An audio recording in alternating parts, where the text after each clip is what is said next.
Adelmeier und Steghauser präsentieren Spielfrei, der Fußballpodcast.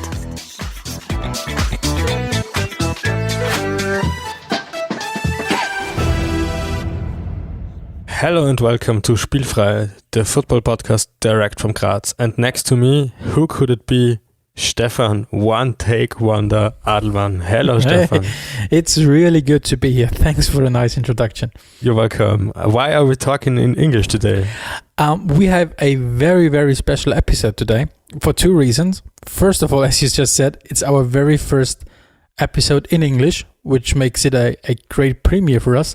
And the second reason, or the second aspect of it, is we have once again, like in our last episode, a very, very special guest with us, who we are going to talk a little bit about, of course, the current situation about football that we have in Europe, especially about the situation in the German Bundesliga. We're going to talk a little bit about his private life, about his professional life, about why he loves football. And yeah, it's really, really excited to have him on board for this wonderful episode. But dear Alex, I would like to invite you to introduce our guest of today. Spielfrei, der Fußballpodcast. It's once again a podcast colleague of ours, and he's hosting the wonderful One Football podcast.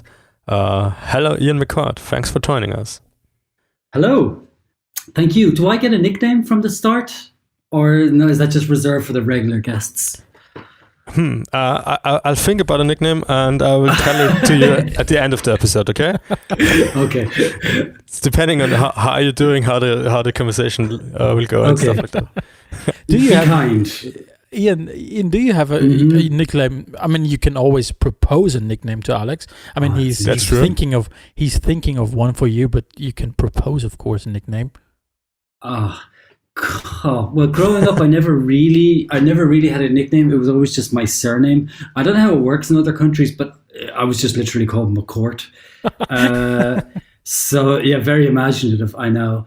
I had one, I worked in London for a long time when I worked at The Guardian. I had a nickname there, which was Jaunty, which is, what's the best way to describe the word jaunty? It's like somebody who's always in a good mood, or, jaunty, like a good mood.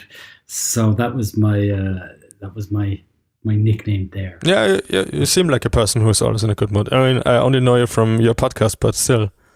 Mm-hmm. It's a facade. I'm not really. I'm a terrible person. Okay. So Ian, just another question. You're Northern Irish, right? I'm half. No, I'm half. So my dad was from Derry and my mum was from Dublin. So I sort of see myself as half. Yeah. So to all our podcast listeners out there who have never heard of One Football, I'm pretty sure most of them heard of One Football. So One Football is a German company based in Berlin. Please correct me if I'm wrong. No, that's true. Which serves and produces wonderful content about football on various channels, starting from the website and the blog, from the app that many people probably know when they follow their football results during the weekend or during the week. And of course, the wonderful podcast that you have that Alex already mentioned. So how can we imagine how do you divide your time at work? Is it mostly the podcast, or is it? The podcast is like my side project, my side chick. It's obviously the app is a huge thing for us. It's what we mostly concentrate. It's what we mostly work for. But we like to find like a creative outlet for all of the people who work in the newsroom. And it's quite an eclectic bunch. We've got like 6 different news desks. We've got a German, we've got an English, we've got a Spanish, we've got an Italian, we've got a French, and we've got a Brazilian Portuguese, who are all producing content in their language pretty much 24/7, because we have overnight staff and things like that. So that can obviously... producing all of that news can get, you need a break from it sometimes. So we're trying to find as many creative outlets as we can. And just one of them is just the podcast. And if you go in and you read any of our original content, you'll see the names on there. And then sometimes it's just nice to put like a voice to the name which is really what the podcast is about.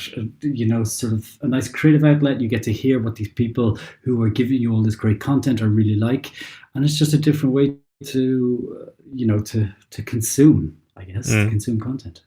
Okay, and how did you end up at OneFootball? That's a good question. Well, I had been working in London for a number of years, and I mean, I loved it. Absolutely loved it. It's a great city, and we lived in East London in a very cool area. I had my fixie bike, very cliche, and it was great, and it was really, really good.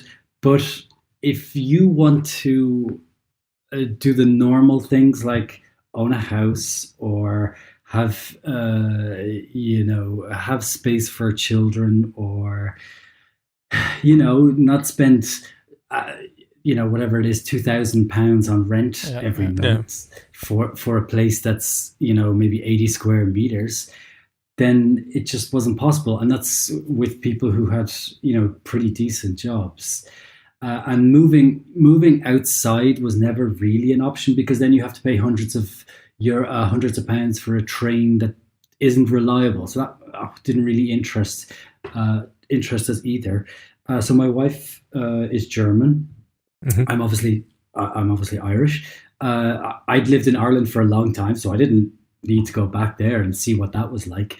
But she was keen on moving back to Germany, and it sort of went from there. I knew about OneFootball, and I emailed them and said, "Hey, this is my name. This is what I do, and maybe you might be interested in me."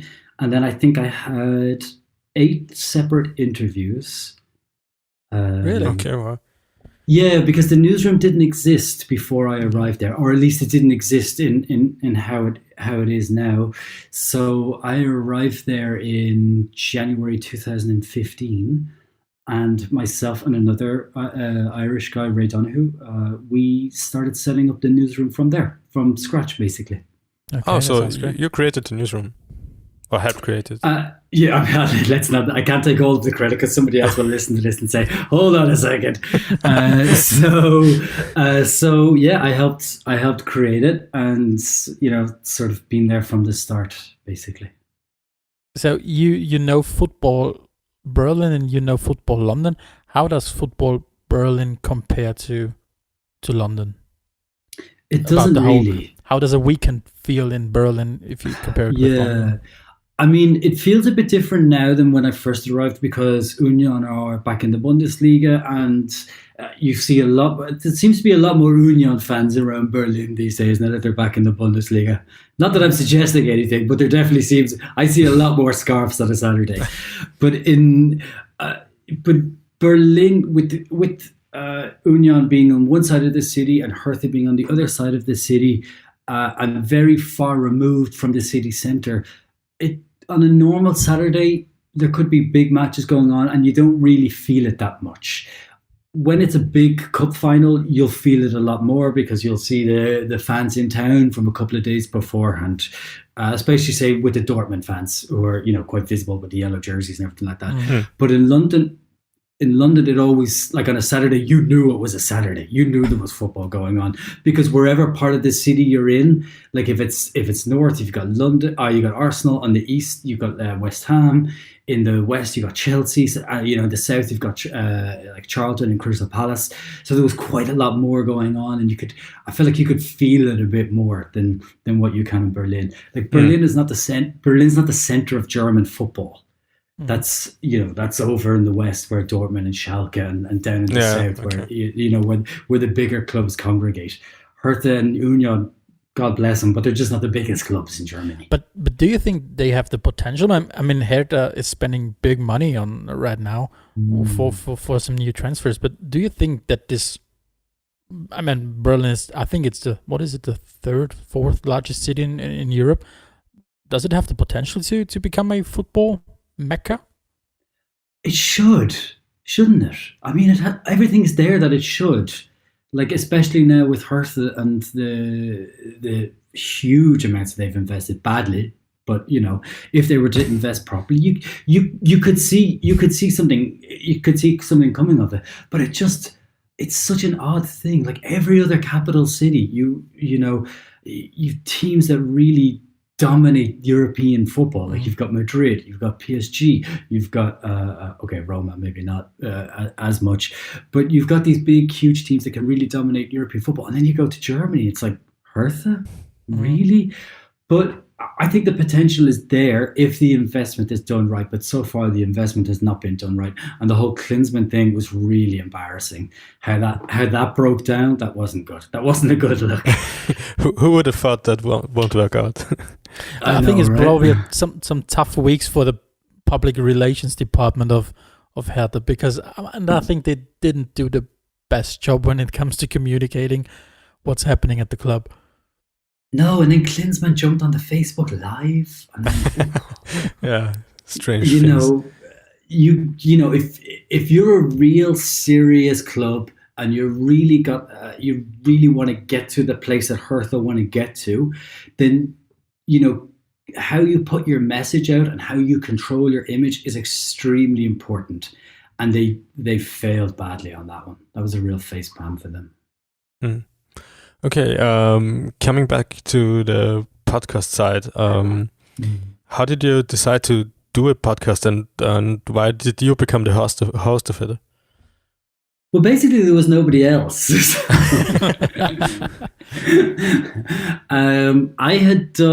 I worked at The Guardian, and I had done Football Weekly a couple of times there. So I guess I had the most podcast experience from anybody in the One Football newsroom at the time. I'd also been a big fan of podcasts from when Ricky Gervais started doing his one with Carl Pilkington and Steve Merchant. So I'd been big into that for a while. I'd also been big into radio. Okay, I know podcasts and radio aren't the same thing, but you can sort of see the connection. I'd worked on a radio station in Dublin for a long time. As while I was doing my master's in journalism, because I didn't specialize originally in journalism. So I'd always had that interest, and I'd had a little bit of experience, and I guess that was enough for me to say, okay, let's try this. And one of the best things about working at One Football, especially in the newsroom, is that we're a completely brand new newsroom. We've only been doing it for a couple of years. So any of the things you've done any of the rules or any of the regular things done in other newsrooms, we're not bound by that. We don't have to do it like other people do it. Like we don't always have to do it like that. Like we have this sort of it's a terrible cliche term, but we have this sort of experimental mindset that we like to push. I really encourage people to, if you've got an idea, go try it, see how it works. If it works, great. If it doesn't, okay, well, at least you went and tried it. So we're not bound by any of the old rules. We don't have to do it like everybody else has done it. So we could just go out and try things. And I mean, I guess we've managed to retain a steady listenership over the last couple of years. We get enough people asking questions, so we've kept going with it. But I guess that's a long way of just saying I was the only one who was interested in doing it. Okay. And how did you come up with your sensational theme song? Well, we had a guy working with us at the time, Philip, who had a link to some bands in Berlin. There's obviously lots of bands and lots of techno and house and throughout Berlin. And he gave us the link. And apologies here, I can't remember the name of the band who gave it to us. Okay, no worries. I think it's Suicide Sue, but I'm not 100% sure. Basically, they just gave us the song and say, "Hey, you can use this." Okay. And we've never actually changed it. I did think about changing it once or twice, but never actually got around to it. Okay. How does a day at the office at One Football look like? Well, it's, as I was saying earlier, it's a sort of 24/7 operation. we have our main team in Berlin.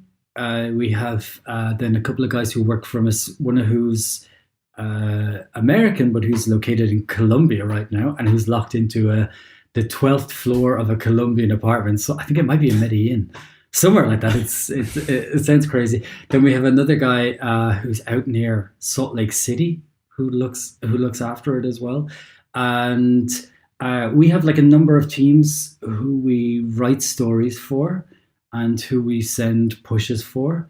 It's 27, if I remember correctly. And the job of the editors each day is to come in, see what stories need to be written, and then if we can do any great sort of viral content or any feature content on top, that's the day, really. Writing about football. Interesting. So you guys really live up to the idea of remote working all over the world. Yeah, and it was actually, I know a lot of people are affected by the whole thing that's happening with coronavirus. Like I've heard that lawyers have to carry physical files home. Like we never had to do that. We could just pick up our laptops, bring them back home, and then just work as absolute normal. And we do a lot of video conferencing, like for handovers and things like that each day, just so we all remain. We don't forget each other's faces. We remain in touch, and that we all know what we look like. Also, just to check that nobody's done a Hector Bellerin and shaved their head when they really shouldn't. That's that sort of thing. Or none of them have bleached their hair when they shouldn't. Just to maintain that things are all okay. Okay. Because like while we're in Berlin, like we've had a lot of guys come from different parts of the UK or from Ireland. So they're sort of, they might be over here by themselves. So it's just to check that everybody's doing okay in what is an absolutely crazy time. What's the current status of your podcast? Will you switch to remote recording too, or are you not on the air right now? Right now we're not on the air because we haven't found the best way to do it. Maybe now that I look at how you guys are doing it, I might take a leaf out of your book and test it out. But we had discussed the possibility of keep going and maybe talk about like classic seasons or classic games, that sort of thing. But right now, like I said, because it's the sort of cherry on top of what we do, the main thing over the last few weeks has just been getting everything in place so that we can continue giving like writing features or getting the news out there. So it's been more about getting the basics in place, and it's now that we have all of that done and people are at home and comfortable, then we can maybe look about getting the show back up and running. But for now, unfortunately, it's on pause. So your last episode, I think, was an intense but very, very fruitful discussion about I think the whole situation around Dietmar Hopp.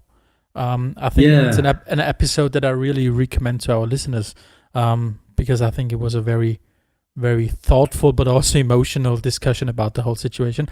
But I don't want to talk about the whole Hopp situation. The thing that I'm wondering is you build your whole professional career nowadays around football, I guess. How does your weekend look like without football, and what exactly do you miss most right now from the Belarus league, the only league playing in Europe? Oh, I fear the weekend now. The week is Monday's perfectly fine. The weekend, I'm like, ooh, how are we going to do this? I mean, I've got a daughter who keeps me occupied. So usually I'm, playing dinosaurs, or she's telling me to lift her up or do all of those sort of things. So that definitely keeps me occupied. And other than that, it's like it's catching up on box sets. I know this is really such a standard, boring thing. Like I've never seen Mad Men, so I'm going back and watching a bit of Mad Men. Oh, perfect. I picked up my old iPad. I have Grand Theft Auto San Andreas on there, so I'm going back and just completing that. I'm doing okay. I'm up to I'm almost at the Las Vegas part of it, but I'm doing all of the things, all of the little side missions and everything to go with it. I'm doing that too. So that's that's killing a bit of time.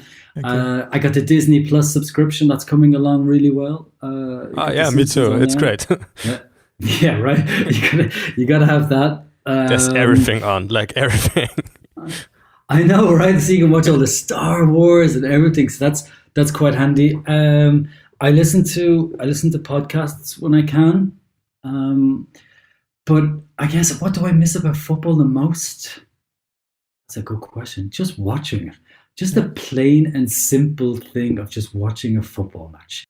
What I think is so great about football is if you're really hooked onto it, no matter whether you have seen a match or not, if you see it once again, you still watch it because it's the pure fascination of those 22 people running over the field that really catches your attention. So very often, because I think it's the same when you have some sort of highlight reel or highlight show from, I don't know, the season 2003 to 2004, and you still watch it, although it's long gone, and it's still this fascination of football of 22 people. I'll watch those classic highlights every day. Don't get that twisted. I'll definitely watch those.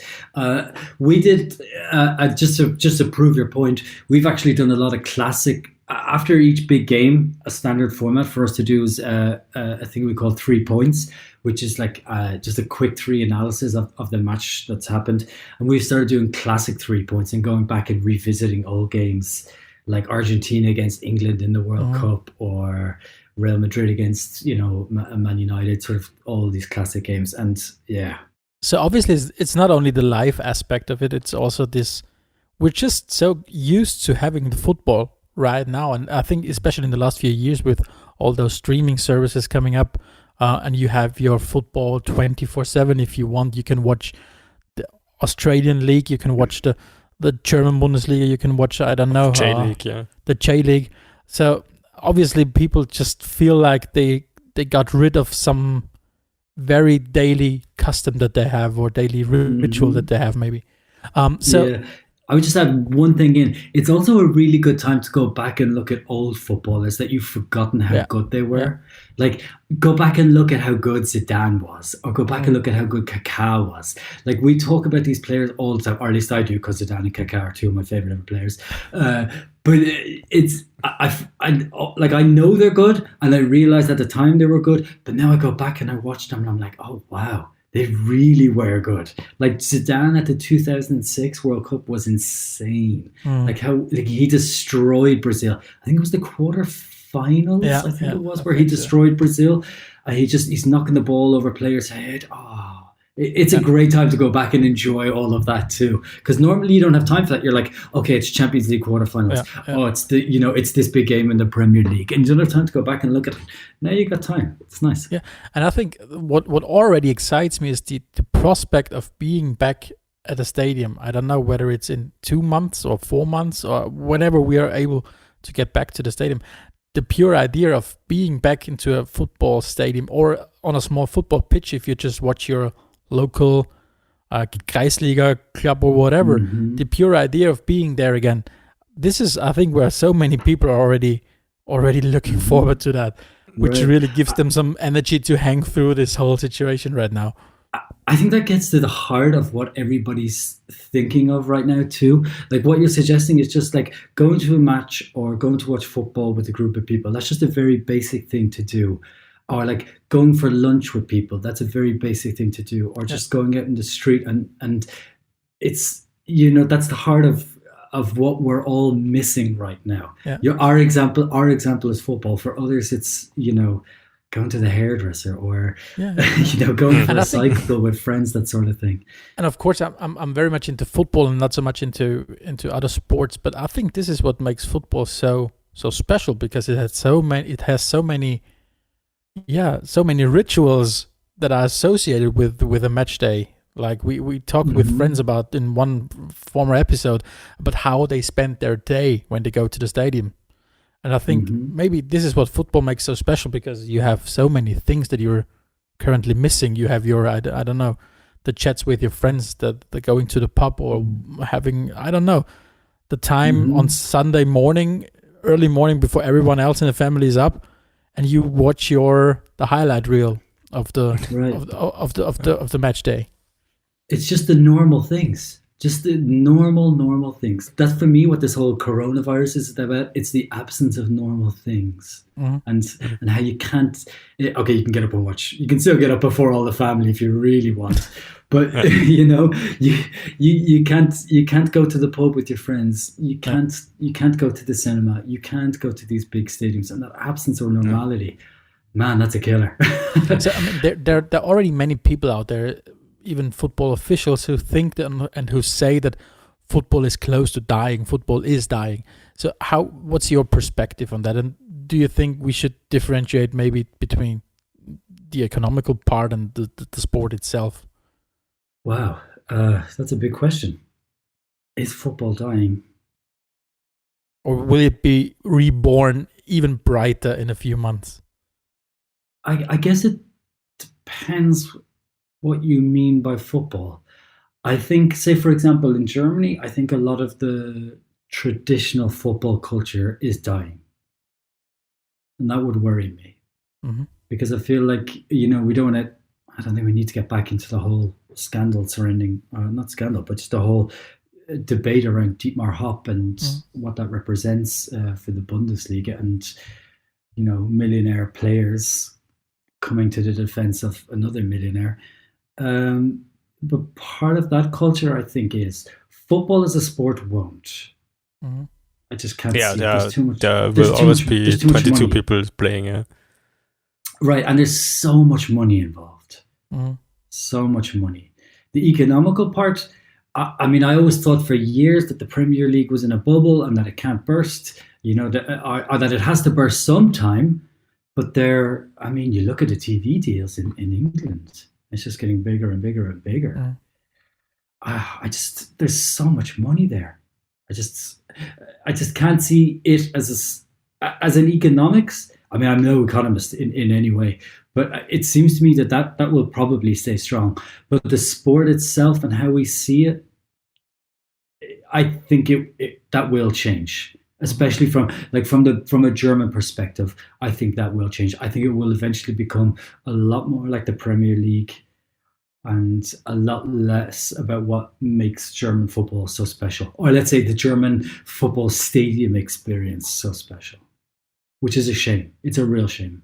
Do you think it has at least the potential to calm down the whole situation with all the involved parties, with the DFB and all the ultras and many other people who contribute to this whole discussion?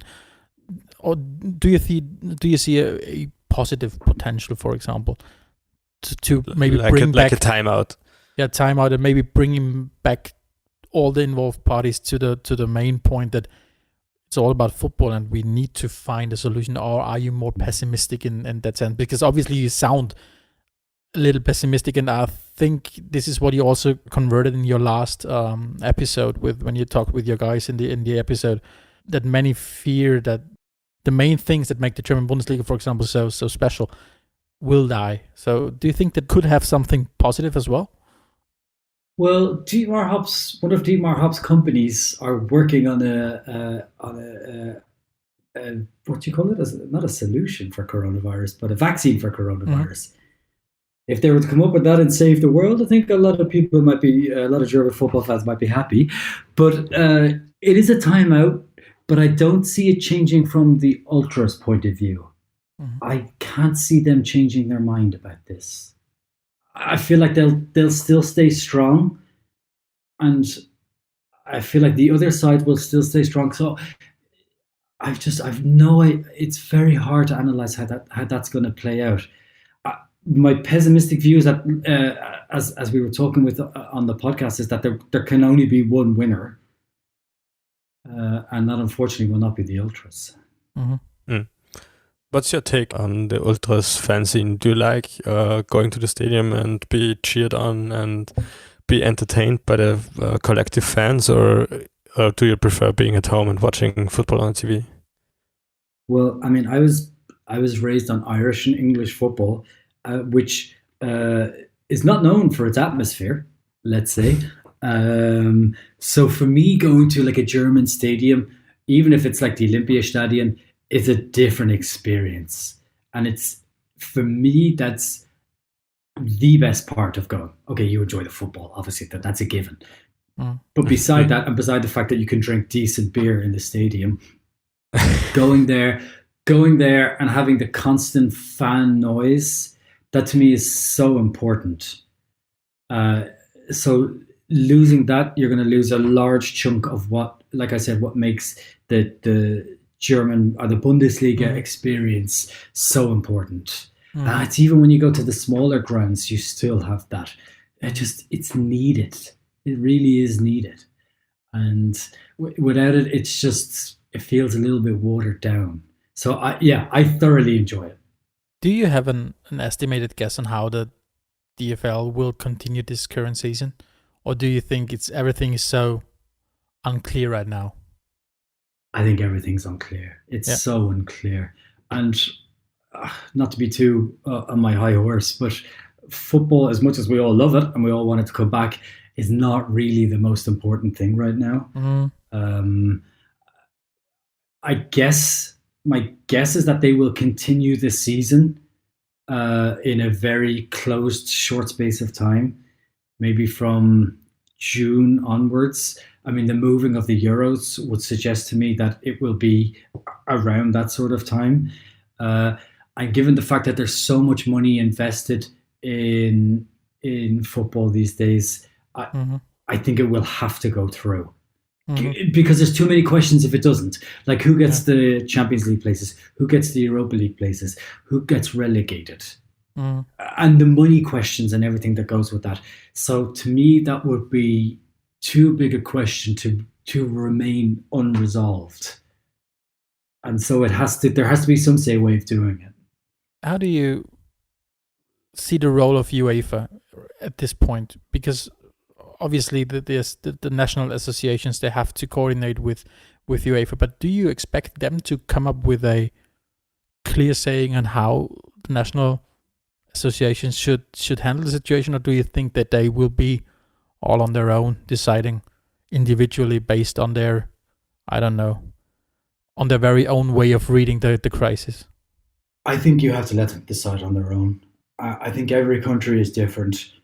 Like, for some countries, it's obviously a lot worse than it is in other countries. And to issue a one-size-fits-all ruling seems to me like it would be too hard to do. Like, if you say, oh, we've got to start by June, and then the crisis gets worse and worse in Spain or worse and worse in Italy, that would seem very... that would seem odd to me that you could do it like that. I don't think so. I think it should be left to each individual, association to find a way. Yeah, I think it's hard enough for every nation to find a just way to deal with this situation. To propose a solution for every country which is connected to UEFA, I think it's impossible. And it would be really tone deaf too. Like, to say, you've got to start this back by then, and it's got to be finished by then. Really, I think a lot of people would say there's bigger things to deal with than you just getting your football season done. Yeah. So I can't see anything other than UEFA might surprise me. They've certainly surprised us all in the past, but a one-size-fits-all approach just doesn't seem to me like it would work. And I think you mentioned one important or one interesting point that I see when I talk with friends, that there's some sort of two hearts beating right now in your chest. On the one side, you say, or maybe it's the heart and the brain that communicate with each other. That the heart says, "I want my football back," but the brain says, "Okay, like you said before, there's so many more important things right now," and you don't have a very good argument if you say, "I want to bring the football back right now," because the brain simply tells you this is not a smart decision to bring football back right now. When you see what, for example, a match of Valencia against Bergamo could obviously have an impact on the whole development in the country. So this is where I think we all need to calm down our football hearts a little bit, maybe. And it's astonishing that those matches went ahead, like Madrid against Atletico against Liverpool. Yeah. how did that just go ahead? It seems insane to me, but that's another conversation. Ian, maybe to round up this whole episode, when you look into the shiny glass ball that tells us the future, what do you think could be the worst case scenario and the best case scenario for football? So how do you think could this current crisis change football in a positive and a negative way? Well, worst case scenario is that we don't get any football for a very long time. Like, it's just completely cancelled. And I guess that's a potential. Nobody really knows what's going to happen with coronavirus. And I certainly don't. Best case scenario, we're back sometime in the summer and we all appreciate football a bit more. I think we were talking earlier about having football on tap and 24/7, and you can watch whatever league you want in the world. But now maybe we appreciate that a bit more, and appreciate that that it helps bring a sense of normality and a sense of order to our lives. You know, the weekend, like the week is bookended by football, and maybe we think about it on a different level, and we appreciate it on a different level than before. I guess that's what would be the best thing. And also, from a purely selfish point of view, in football terms, it also gives players a good rest. So, you know, That's true. that they play so many games. And it never stops. So now they actually have time to sit and recover, and maybe the quality might actually be better, you know, because they've got a good break. Because they were always talking about, hey, we don't have proper breaks. Now they've got a proper break. And we're probably going to see who really did his work at home and who really just maybe we'll even see Arjen Robben again. Yeah, and maybe He's finally got some time to heal. And maybe we will get used to having some, at least for the first few months, a few overweight players. Okay, Ian, thank you very much for joining us at our podcast. It was really a pleasure for us. Thank you guys, it was lovely. Yeah. In the meantime, while there's no football on TV, maybe you can listen to the One Football podcast on their backlog, or even to the Spielfrei podcast. Thanks for joining, to our listeners. Thank you, Stefan, for hosting with me. And tune in next time when it's once again Spielfrei, the football podcast direct from Graz. Adelmeier und Steghauser präsentierten Spielfrei, der Fußballpodcast.